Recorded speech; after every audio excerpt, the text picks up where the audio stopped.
জুলাই সনদের ভিত্তিতে নির্বাচন, লেভেল প্লেয়িং ফিল্ড ও সংসদের উভয় কক্ষে পিআর পদ্ধতি সহ 5 দাবিতে গণসমাবেশ করেছে জামায়াত। রাজধানীর রামপুরায় আয়োজিত গণসমাবেশে পিআর পদ্ধতিতে নির্বাচন, আওয়ামী লীগের দৃশ্যমান বিচার সহ জাতীয় পার্টি ও 14 দলের কার্যক্রম নিষিদ্ধের দাবি জানান তারা। এ সময় প্রধান উপদেষ্টাকেই জুলাই সনদের আদেশ জারি করতে হবে বলে দাবি করেন দলটির সহকারী সেক্রেটারি জেনারেল মাওলানা এটিএম মাসুম। জাতীয় নির্বাচন ও গণভোট একসাথে হলে বিশৃঙ্খলা হবে জানিয়ে তিনি বলেন, নভেম্বরের মধ্যেই গণভোট সম্পূর্ণ করতে হবে।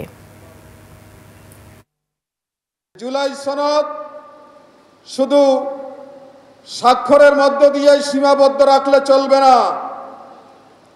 প্রধান উপদেষ্টা এর জন্য একটি আদেশ জারি করতে হবে, কারণ প্রেসিডেন্টকে আমরা বিশ্বাস করি না।